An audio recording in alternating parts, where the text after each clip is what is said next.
Welcome to Sustainability Sunday. I'm Lauren.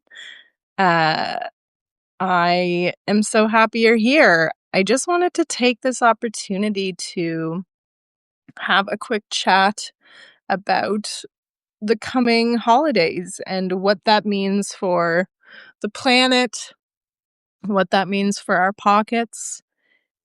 And again, it all ties in, right? So, I'm about to, in a few hours, head to a Christmas parade, and it's fun. It's a great way to kick off the holiday.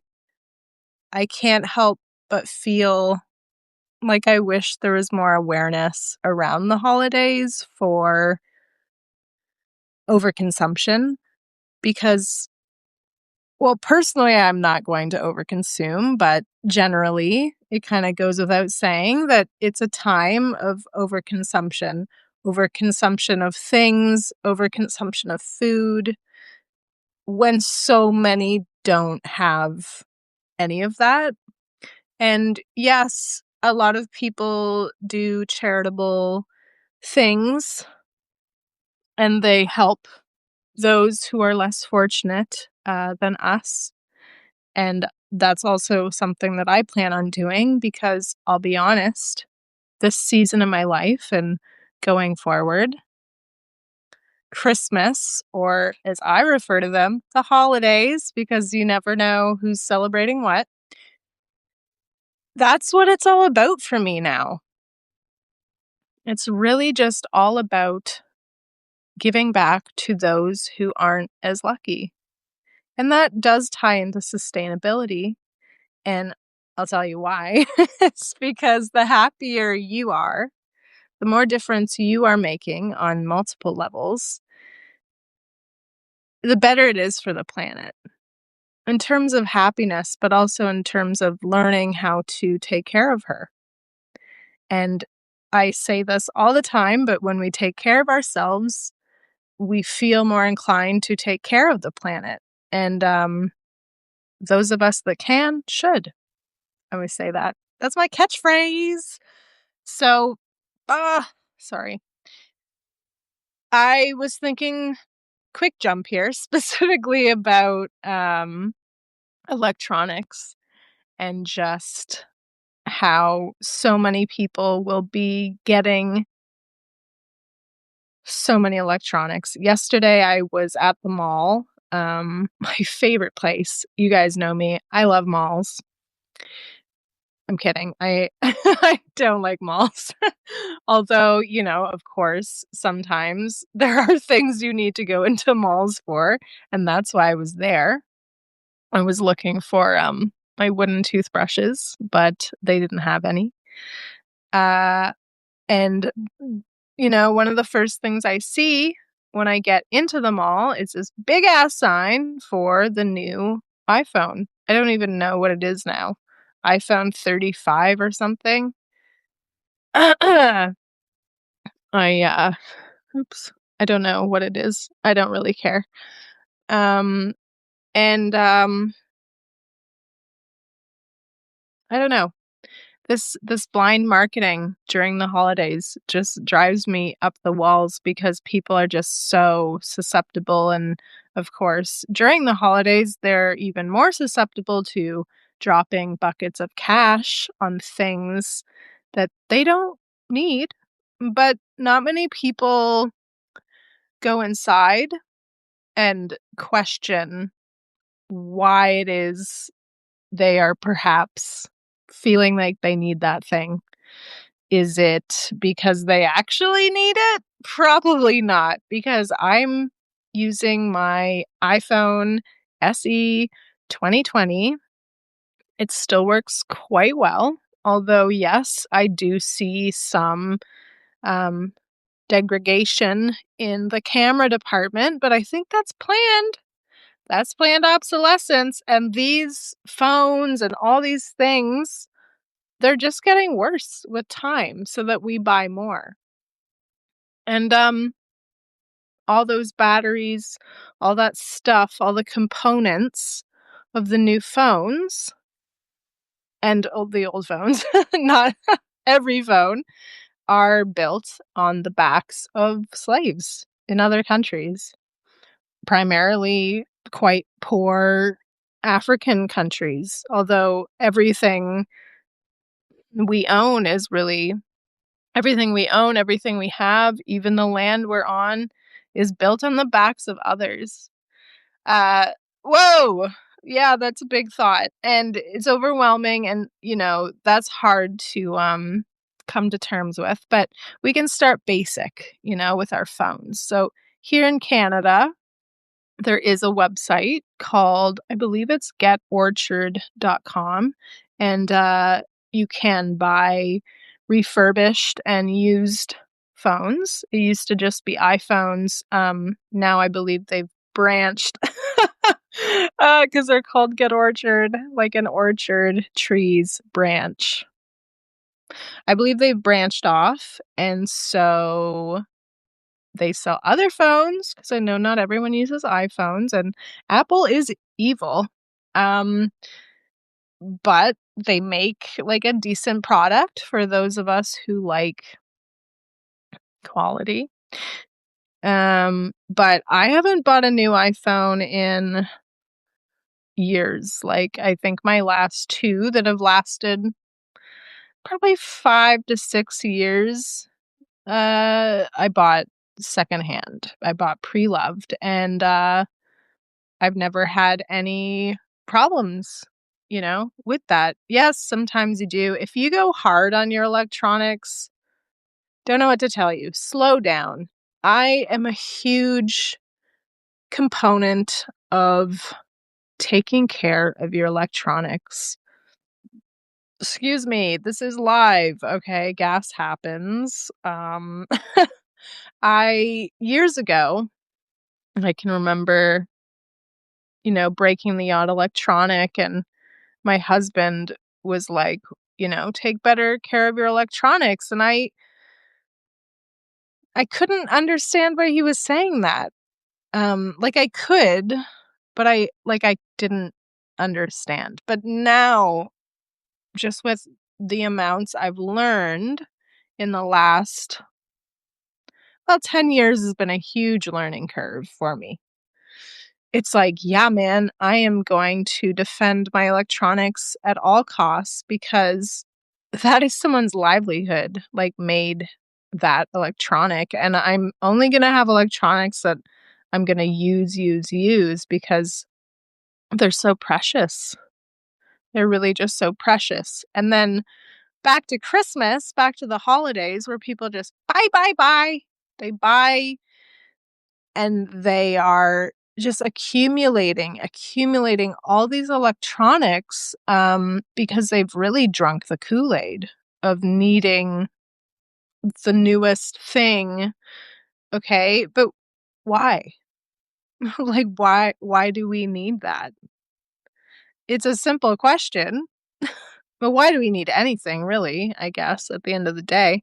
But these phones, I can remember I had a friend visit me last year.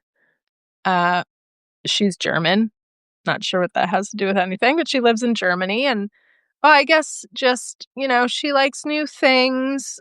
Germany, of course, uh, I think generally people do like new and nice things. Same in Italy, because, at least in Italy, poverty is a much, closer thing. Like, we in the Western world have been experiencing more wealth and less war, like, in our home for a longer period of time, whereas Italians, really just in the last 50 years, have started experiencing what the Western world has experienced for longer. So I feel like part of that is, like, wanting new. They don't want other people's stuff, and I kinda get that vibe from probably not everyone in Germany, but just, like, if my friend is any, not just her, like, other people I know from Germany, if that's any indication, like, they need the newest stuff and they need the fancy car, and it just goes with the economic growth, right? And so she, like, looked at my old iPhone old, it's, like, 5 years old, but she looked at it and laughed and is like, "Why don't you get a new iPhone?" It's like, "You just sit right down, I'm gonna tell you a story." Like, you don't think about where your phone comes from. She is the type to upgrade, like, every if not every year, definitely every 2 years, and then I just have to think, "Where does your other phone go?" Like, "What are you using it for?" I have my old iPhone, I do use it. I use it to record podcasts. Um, this phone, it broke, about a year ago. I dropped it, and luckily they were able to fix it. That's another thing is we need to be more confident with fixing our items. Here in North America, I believe there are still quite a few regulations as to where you can get your phones fixed, and not just phones, electronics. But in Europe, they're really pulling back and giving people more sovereignty over their electronics because these electronic companies don't give a rat's butt about where your electronics end up. They are not interested in end of life services for your electronics. So they're not gonna say, "Okay, when your phone is done, like, send it back to us and we'll use the components to build out another phone." No. Although, I will say companies like Rakuten, hi, Eamon O'Malley, welcome to the live. I was just saying that companies like Rakuten, they make the Kobo. Yes, I have a Kobo. I bought it used. They have an interesting ethos where you can send your old electronic back, and I think they do reuse parts of it to build out new models, which is really important and something we don't think about. So in Europe also, there's like well, here you can access it too. I just don't think it's as popular. iFixit.com. It's a place where you can learn how to fix most things, and they'll send you to websites where you can buy the parts. This is so fundamental. I have this dream of having a repair cafe because when we're able to repair our electronics and our items, it gives us more faith that we aren't just throwing our money away. I was saying to a girlfriend the other day that, say, it's also just like an economic, uh, what's the word I'm looking for? It's live, people. It's live, okay? I don't always have the words. It's good for those who have less, who aren't as fortunate. I just think of, let's say, a single mother who has a laptop that she depends on to pay her bills, to check her email. It doesn't matter. She depends on it. It breaks, and we're looking at between $600 and $1,000 to replace a decent laptop. But if you know that you can go and find someone who can fix it or even try to fix it yourself, this is huge. This is huge, and it just puts the power, excuse me, back in our hands, which is rapidly being taken away when we're unable to fix our electronics. It's small and it's ins insidious words. All right, it's Sunday morning. It's insidious, these things, but they really do add up. I've had this phone fixed a few times. I've had the battery replaced so it lasts longer, and yes, batteries are a problem. Like, I think, "Oh, where did my old battery go?" Poop. It's gone, but I'm replacing it so this phone stays in circulation. keeping our electronics in circulation is fundamental. But, back to the holidays and everyone who's, "Oh, I'm gonna get them a new phone." I have relatives that are buying new electronics for their family members, and I'm like, A, like, why does it have to be on the holidays? Because that just adds so much traffic to the world, at that time, and overload in just purchasing and stuff. But, like, why can't you just wait for another time of year and find, like, a used item? I don't know if any of this is making sense. This is unscripted. I just feel very strongly about taking care of our electronics, and I wish there was more education about it. This is definitely a goal I have in my life, is to have a space, where people can come and learn more about where their electronics have come from, where their electronics are going, and how to fix their electronics. And I'm talking about appliances as well. That counts. This little doodad, I'm so glad I have it next to me. So I really plug the Kobo with people buying it refurbished if they're looking for an e-reader. Yes, it is a luxury. But myself, I have my life here in Canada. I have my life in Italy, so it doesn't make sense to me to be hauling books around. So I have like 200 and something books on here that, yes, I illegally downloaded because I'm an anarchist. um, but why do I keep coming back to this? This little device is modular.